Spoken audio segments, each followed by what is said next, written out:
Good afternoon, everybody. Once again, welcome to this webinar hosted by LSPB and in conjunction with some excellent speakers from our parent company in MPZ in Germany, and also Dr. Ute Kropf from the University of Applied Sciences in Kiel. Today's webinar is essentially looking at some of the challenges in terms of where we are in the UK with oilseed rape, and also perhaps some learnings about growing oilseed rape in a changing climate. So I'm delighted that we have some excellent speakers with me, and we're going to address a few of these topics. And I think the first thing I'd like to say is that this doesn't necessarily mean that we've found the solutions, but more that we are on a journey in terms of looking for some of those solutions. So just by way of introduction, my name's Chris Guest. I'm the Managing Director of LSPB. And just to give you a very short overview of what we're looking to achieve today in and about the next 55 minutes. I'll give a brief introduction to LSPB and the company and who we are for those who don't know. And then what will follow that is a couple of presentations from, firstly, my colleague in MPZ, Dr. Andreas Girke, looking at some of the updates and changes to the AHDB recommended list for 2024, and then also a breeder's perspective on some of the important stem health and disease resistance traits. Then we'll dig into rapeseed in the UK and have a look back over the last sort of 30 years, and then maybe nearer by in terms of the last 5 years, and where we see some of the challenges. And hopefully what that will then lead in nicely is some information from Dr. Kropf on the development of oilseed rape in a maritime climate, and maybe what impacts we've seen in terms of changing climate and what things we may have to think about for growing oilseed rape into the future. We'll then bring that into summary and some concluding comments, and then an opportunity for questions. So on that point, a few pieces of housekeeping. All our participants are on mute, so apologies for that. But please do make use of the Q&A and chat function in the bottom of the Zoom webinar. This webinar is being recorded, so everybody will have this available to them into the future. And if you then wish to forward on the recording to any colleagues who you feel may find it beneficial, then please do so. So a little bit about brief information about LSPB for those who don't know much about us, and probably just to mention on the call on this webinar, we have some guests from the UK seed trade, a number of people from the farming press and journalism, and also some farmer contacts and people who we've spoken and dealt with in the past. So we've got a broad range of participants.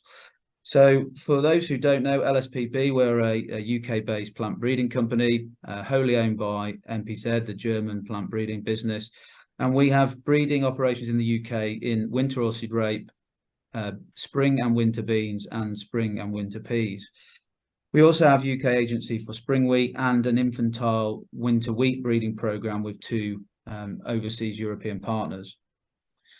Plant breeding is all about innovation, and that is at the heart of our core values. And just for a bit of context, maybe for those who don't know, our shareholding company MPZ were the founder or the discoverer of the MSL hybridization breeding system. Coming from our strapline, excellence is really important to us, and we have a number of high yielding varieties across all of the key species that we're involved in. And then also importantly for us is transparency, and that is sort of part of the reason for this sort of a webinar. This is an open discussion about some of the challenges that we face, and we discuss openly with all sectors of the supply chain, to our farmer customer, who is the ultimate person utilizing our genetics, all the way through to our end user customers in whether it be an oil crush, etc., etc. So finally, a little bit on MPZ. MPZ are a mid-sized privately owned German plant breeding company, but operating all over the world. and their R&D budget in winter rapeseed alone is one of the biggest from all of the plant breeding companies around the globe. Last year, we celebrated the 125th year anniversary, so long established track record in plant breeding, and within that, also bringing UK varieties to the UK market. One of the most important parts of the business is utilising traditional approaches to plant breeding, but also using the most innovative tools and technologies available to us through another subsidiary company of MPZ Innovation. So enough from me. It now gives me great privilege to introduce my colleague, Dr. Andreas Girke from our parent company, MPZ. Andreas is responsible for our breeding station at one of the sites I mentioned before in Malchow on the island of Pool in northern Germany, with a particular focus on breeding hybrid variety development in Central and Western Europe, including specialty hybrids that we see here in the UK in the high heuristic and club root sectors. Andreas, over to you. Hey, thank you very much, Chris. So first of all, good afternoon to everybody. And I want you please excuse my English, what is not so perfect, so but I do my very best. So I was asked to talk a little bit about the impact of the recommended list you have in the UK. That's something we really, in this form, we don't have it in Germany. Here you have the latest example, which is really a valuable tool for farmers for the selection of varieties in all crop species. Something similar we find in other European countries, like Czech, for example, where they have not so really two intensities. They have more two different regions, or they have more trials in the lower area and in the more upper altitude to have warm and cold conditions for the different varieties. But both systems are a good base for farmers to select varieties based on an independent base. In Germany, we don't have something similar. We have a German variety list with descriptions, but there's a focus mainly on quality and maturity classes, and of course yield and oil content. But a lot of agronomic and resistance characters are not visible for the farmers.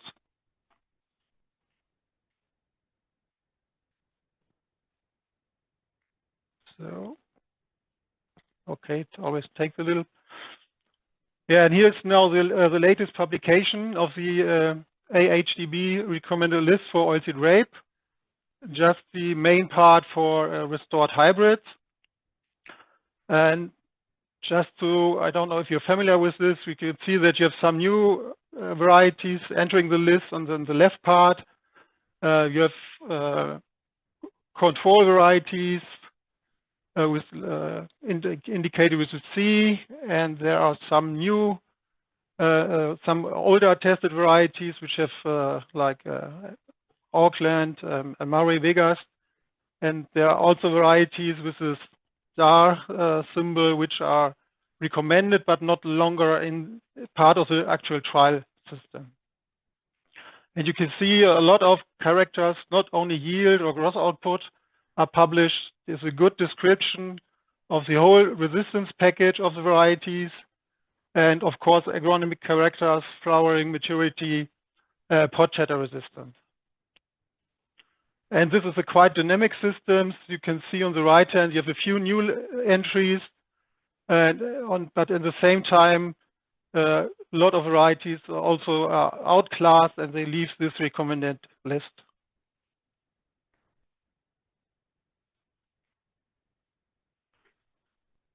Yes, and due to the data of these trials in the UK, my colleague Craig Pedley from LSPB in Cambridge, he calculated the yield progress we can see in the breeding, and he compared the trial cycles 2017 to 20 up to 2020 to 23.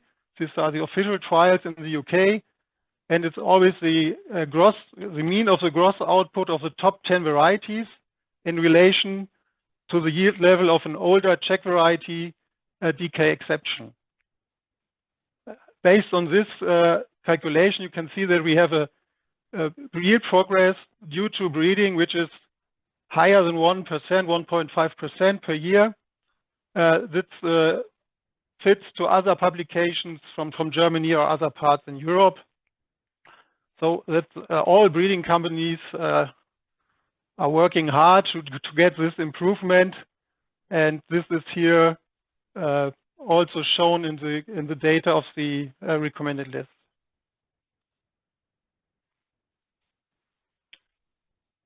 Yeah, what is new on the recommended list 24-25?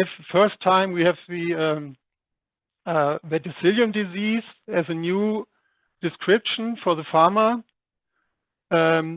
This was added as the UK farmers wanted this to be published based on the previous review the AHDB did. But verticillium is a disease you have quite often in the field, but it's quite difficult to describe and to score. Therefore, it's first a very rough classification into susceptible, moderate resistant, or intermediate. And not all varieties are yet with a score. Another example is that we have for the deformer disease, which is also very important. You can see some movement in the scores that, for example, the varieties with a high level of resistance tend to get a less good score due to breakdown of some resistant genes, or sometimes the scores are updated due to more locations and more information coming year by year.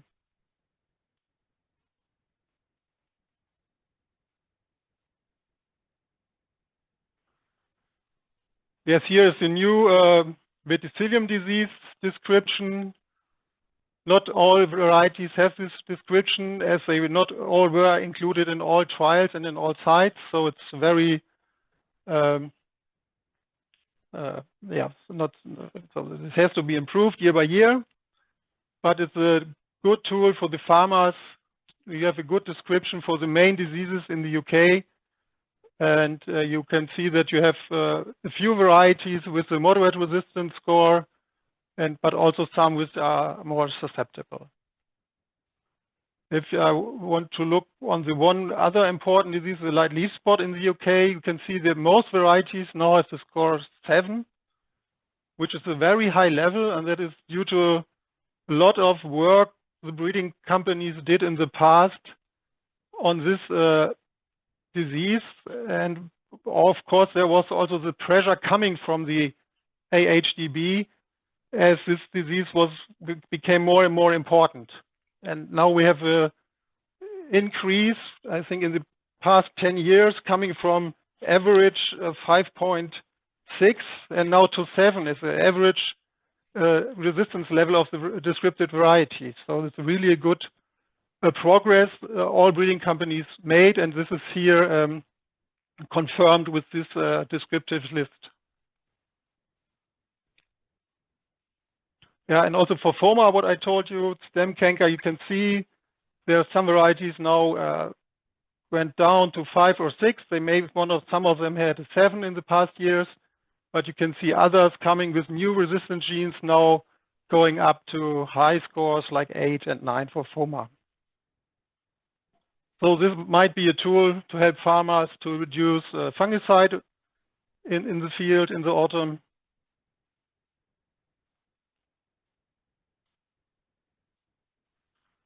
Yeah, but for verticillium, of course, there's no fungicide available. There you need the resistance in the varieties. Here is an example for susceptible or a healthy one. This is a soil-borne disease with the only option is to enlarge the rotation or to use resistant or moderate resistant varieties. Yes, and one effect of high verticillium susceptibility is quite early lodging, as you see here on the left side. The plants die based on verticillium, and then, of course, we have a breakdown of the whole stem. Yes, and here you can see the correlation. There you can see of the lodging resistance with the seed yield, and that this early lodging also has a severe influence on the seed yield at the end.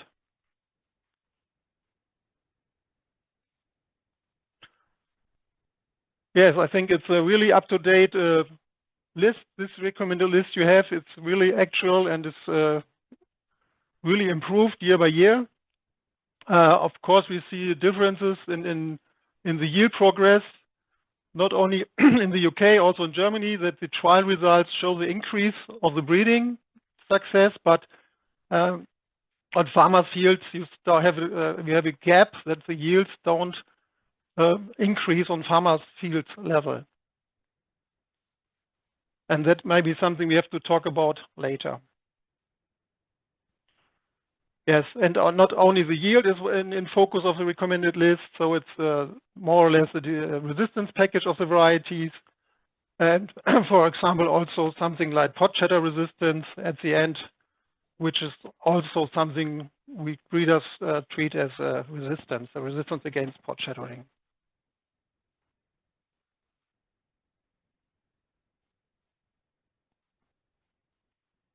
Thank you very much, Andreas, for that. Okay, I think that's from my side. Thank you.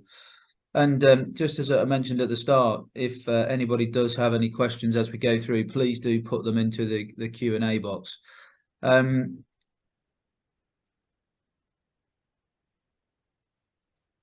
if I can get the control back. Moving on to the next section here now. Oilseed rape, and really for me this is a sort of scene setting hopefully for our next presentation.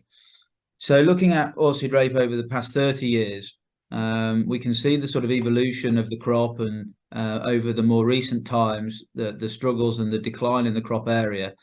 But just coming back to this point from the start, you know, the genetic gain or yield improvement over time is still there, clear to see in this trend line.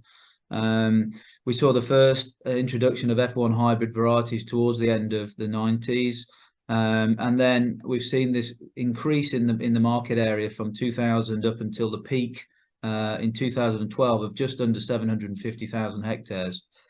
Obviously, challenges with the neonic ban in 2014-15. We've seen a steady decline or a sharp decline in certain years in the crop acreage.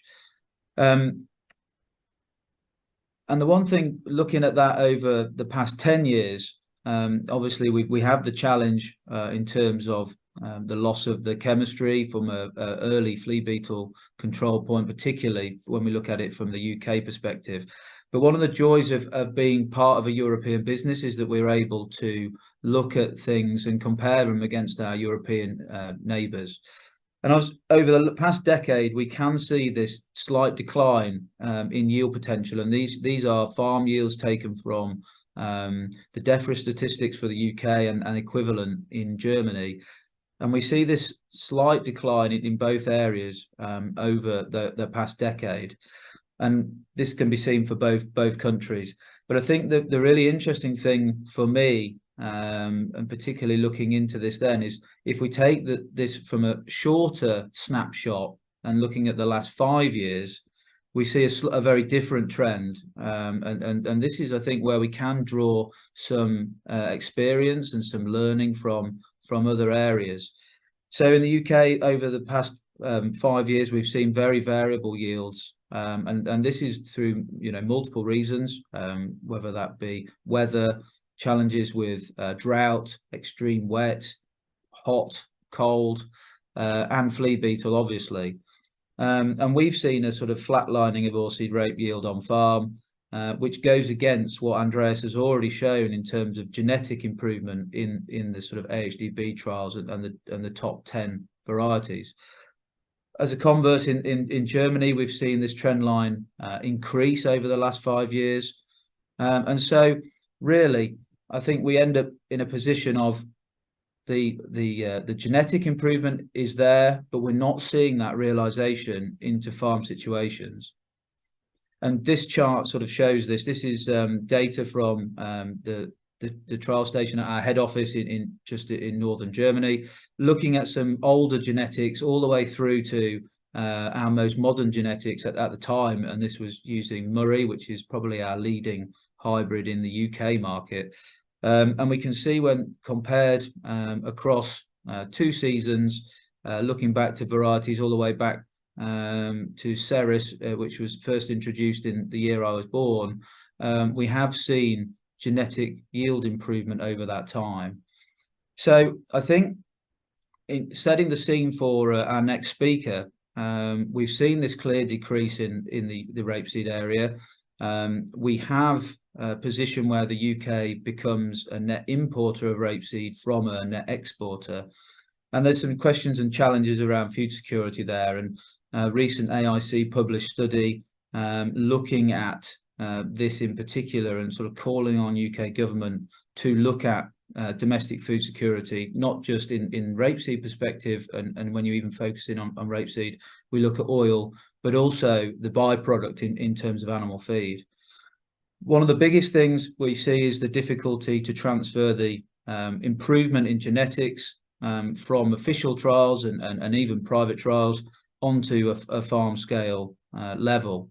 And as we say with that, genetic gain is 1.5 to 2% per annum. But what we're seeing is some environmental conditions, including climate change, and also some pest damage or pest pressure, and also challenges with pesticide products and access to plant protection products are mitigating this increase that we're seeing. So the open questions, and really, you know, as I'm coming back to at the start of this presentation, this is not me sitting here saying we have all the answers, but perhaps we look at the start of a journey. So the questions that I would have, and maybe Dr. Kropf in her presentation may have some ideas about this, are, you know, do we need some new crop management strategies for oilseed rape? And many people will know that we've been doing lots of work and starting to talk about later sowing as an option. And then I guess my other question, and coming back to this point of yield potential and the decline in yield for UK rapeseed, is early sowing a reason for limited yields? And we look at this in terms of the 2 separate situations where we have an on-farm average sowing date for rapeseed probably now in early August, with some crops even drilled in July. And the official trials average drill date would be around the 25th of August. And so is this part of this disparity that we're seeing? So it gives me great pleasure to introduce our second speaker, and that is Dr. Ute Kropf from the University of Applied Sciences in Kiel. Dr. Kropf has over 40 years experience working and researching in oilseed rape, and spends most of her time now giving lectures on yield physiology of arable crops, including oilseed rape, and has responsibility for the university's trial station. She's been working with the university since 2000, so it gives me great pleasure to welcome you to this webinar, and we thank you for the time. Dr. Kropf, the floor is yours. Thank you very much, Chris, for the introduction. Yeah, I want to talk about and to show some data about our experience with oilseed rape during the last years. I can't control the screen actually.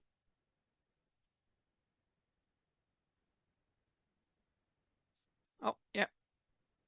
Now. Okay. Okay, this is the location of our trial station. It's 30 kilometers west of Kiel in the maritime climate in northern Germany, Schleswig-Holstein. And it's compared to your site here, Cambridge, north of Cambridge. It's about 200 kilometers far north. So our day length in autumn is even shorter than at your sites. Our climate is quite wet. We have got can you see pointer options, laser pointer? Yeah. We've got 150 millimeters of rainfall and around about 10 centigrade degrees over 5 years. And yeah, not a very poor site. It's sandy loamy sand, so it's good for even 5 to 6 tons of oilseed rape. This is our trial where we compare plowing and not plowing, mulch drilling drilled oilseed rape since 2008. So until here, the harvest of 2014, we had a very high yield level between 5 and 6 tons. And after the harvest of 2014, the yield went down between 40. We were a bit lucky during the last 2 years. We had nearly around about 50 decitons, 5 tons of oilseed rape. Because we had no late frost in the spring, so we were lucky to keep all the flower buds here. But here we lost a lot of flower buds, and just here to talk about the neonic dressing. Our last neonic harvest was in 2013, so we had no neonics in 2014, and we had still 6 tons of oilseed rape. At our side, a normal sowing date is about the last week in August. Late sowing is first and the second week in September. And here all these plots are sown usually in the last week of August. So what is the difference between this period with high yields and this period of lower yields? And in our opinions or our experience is that one of the main reasons for that is the difference in the winter vegetation. Until 2014, we had really, not cold winter, but we had at least 2 or 3 months without vegetation. We had down to minus 15 centigrade degrees. And with the first growing season, 14-15, and this period, we really have only 4, maybe 5 weeks last winter, just no stop of the vegetation. So the plants are growing actually the whole autumn, very long, the whole winter, and they start very early in January or February to regrow again. From these plots, I made a yield component analysis. So when you divide the yield, for example here, 5 tons per hectare, that's this line. When you divide it by the 1,000 grain weight, then you will get the kernels, or the seeds per square meter you are harvesting. So 5 tons can be 100,000 kernels with 5 grams 1,000 grain weight, or 120 with 4.2 grams. So here we can see how we gain more yield per hectare. So more yield per hectare is only generated by more harvested flower buds, more side shoots, and more seeds per bud. So the secret of higher yields is to get more seeds per square meter from the plants.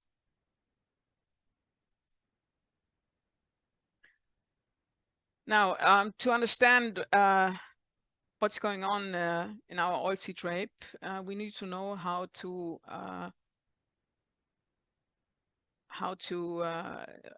about the developmental rhythm of the oilseed rape. Now, the development of the oilseed rape plant is according to the terminal time, to the accumulated temperature. So we know that for each pair of leaves, we need 150 centigrade degrees.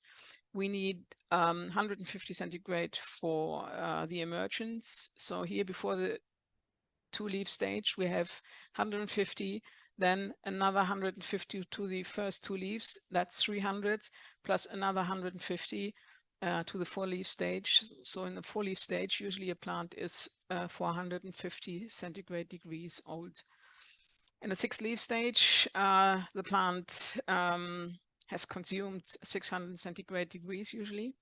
And then another process beside the producing of just leaves and leaves and leaves is going on here on the apex. And in the six-leaf stage, there is a transformation going on from this vegetative apex to the generative apex.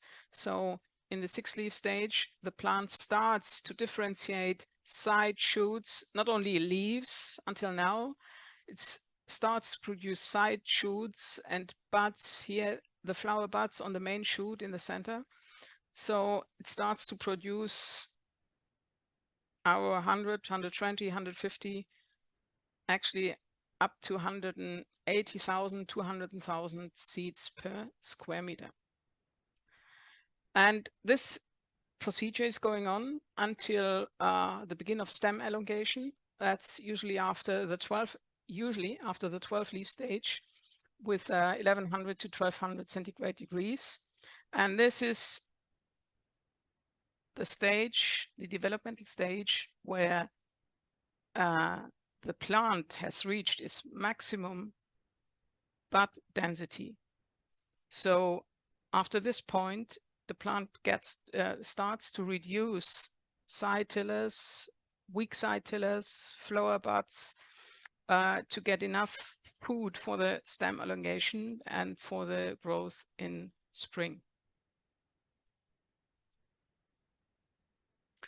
So when we compare these two situations, oilseed rape with the winter period, we start here in October with a six-leaf stage. We start with the bud and the root differentiation until the 12-leaf stage, and usually we go into the winter time with a optimum 10 leaves.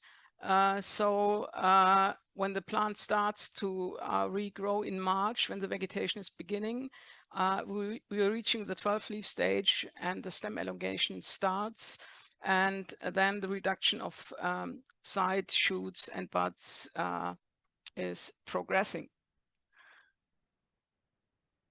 So until the six-leaf stage, we have 600 centigrades, and in the early springtime, you reach 1200 centigrades and the stem elongation. Now, what is different in years without a really winter period when the plants are just growing and growing and growing? Then we start here with 600 in the six-leaf stage, but we end usually during the winter time. This year, round about now, we have 100 centigrade accumulated temperature, and our plants have at least 10 leaves, and they already started before the end of the year with a stem elongation. So actually we are now in the situation that the maximum bud density is already there, and depending on the next weeks and months, they're just starting with the reduction of buds and side shoots, even in January. So the period here is very different from that what oilseed rape needs to gain high yields. So we have a very short differentiation period and a very long reduction period.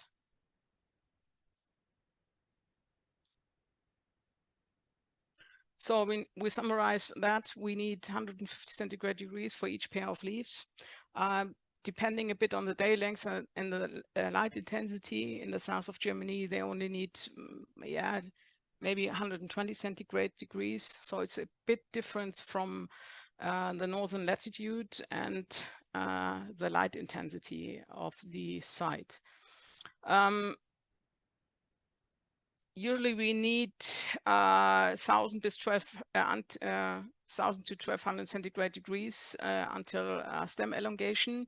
But our experience during the last years is that stem elongation starts earlier, maybe 900 centigrade degrees. We even have seen plants starting to elongate between the 8th and the 10 leaf stage. So there's a change going on where we need to ask our breeders what's different in the varieties, maybe the resistance level. So they need to explain us why the plants are elongating earlier than the older varieties. Our experience is that the minimum development in the autumn until the stop of the vegetation is between 8 and 10 leaves. 10 leaves is the optimum. So our normal sowing date is about, or was about, the last week in August. Then we had 1,000 centigrades until the end of the year. So this was quite good. And we even can establish plants sown on the 10th of September. Then we have 800 centigrade degrees, but the disadvantage is then when we are late sowing, we have less light intensity, so the quality of the light is not so good. But it's better to have a smaller plant, a smaller later sown plant than too early and an elongated plant which is not very resistant to frost. Here you can see, according to the data, 2008 to this harvest, the accumulated temperature. The yellow part here is the accumulated temperature from the 1st of September until the end of the year. And the red part here is from January to February and March. So you can see that we have here since 2014 a very big change. The autumn and the winter is really warm. And when you add the early spring, sometimes the elongation of the oilseed drapes starts very slowly in January and February. So we must add or calculate this early development in addition to the development in the autumn. So yeah, and here I can show you the real data. This is the databases for the graphics I showed you, and here is the comparison to your side. I calculated the temperature for Cambridge from September to December, and you have here in during the last 2 years, harvest 22 and 23, you had 200 centigrade more thermal time than at our side with 1056. And in autumn you have during the first 3 months around about 200 centigrades more than at our side. We have 360, so that's more than 40% plus. So during the same time, it's much warmer at your side than at our side. So when we calculate the 1,000 centigrade accumulated temperature line and our trial station, it's around about the 5th of September, and at your side it would be, yeah, nearly 2 weeks later. So late sowing would be in the 3rd week of September compared to our side. Yeah, here you can see the actual situation in England at this trial station. This was late sowing oilseed rape on the 5th of September. It's now in the 8 leaf stage, and it has already 2030 degree days, and probably the apex here is already emerging. So if we would have a very hard winter without snow, it could be very harmful to these plants. Yeah, it's for me, it would be very interesting to find out why the plant is, compared to the accumulated temperature, underdeveloped. Even the roots are very small, very short. So here the biomass in the leaves and the stems here is really big. Usually we're using plant regulators to control the leaf size and the height of the plant, and to make the development of the plant slower, so that we can get more leaves during these 1,000, probably 1,100, 1,200 centigrade degrees until the end of the year. This is the late sowing trial, September 21. It's now in the 4th to 6th leaves, 740 centigrades. Accumulated temperature, yeah, looks a bit bad developed. I don't know, usually it should be 4 to 6 leaf. It should be already in the 6 to 8 leaf stage. I don't know whether it's this development is so far but so slow at the same time. So what we can say is that the plant growth follows the terminal time.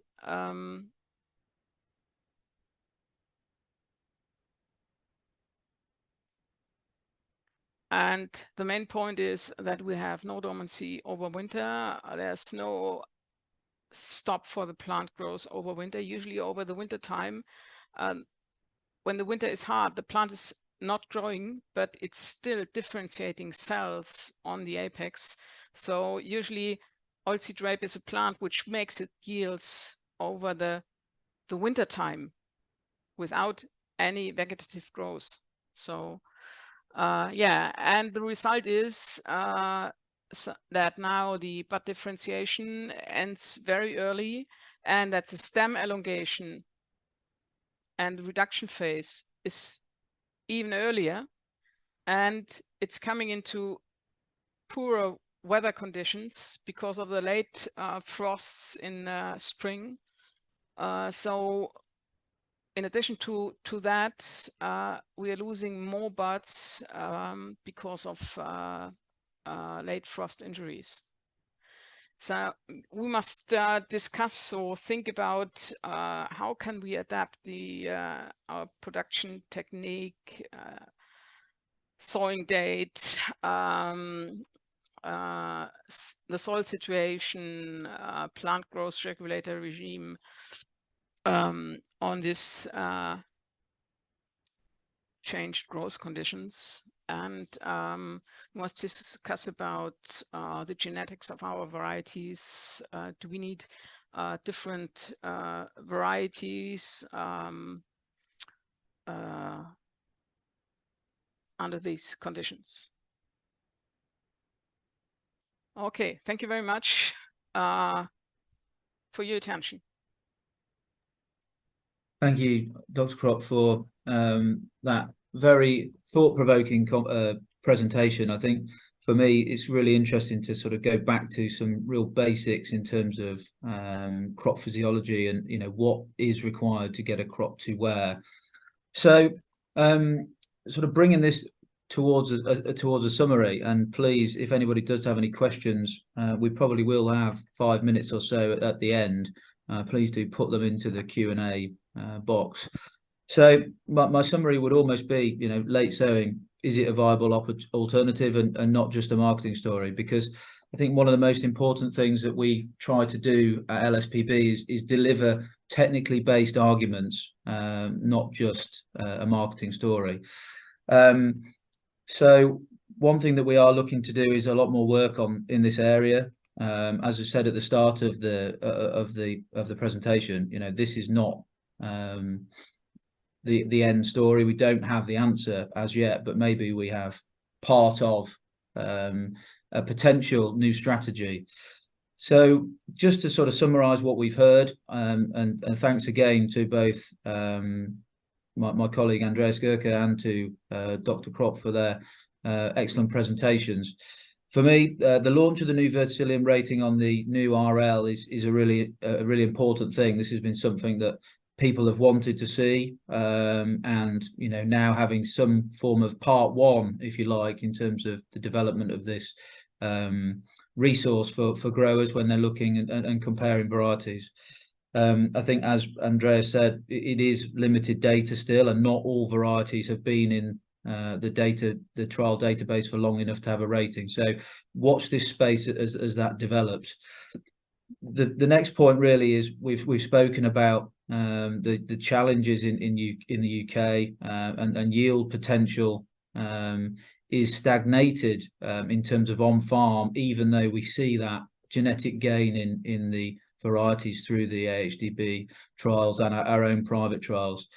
And I think maybe therefore we can link this early sowing drive to combat flea beetle, and we can't get around the fact that we have this significant challenge from flea beetle combined with some sort of drought conditions, what we would historically have called a usual sowing time for oilseed rape in the UK, and that is driving us to earlier sowing. In most instances, that is where people have moved to.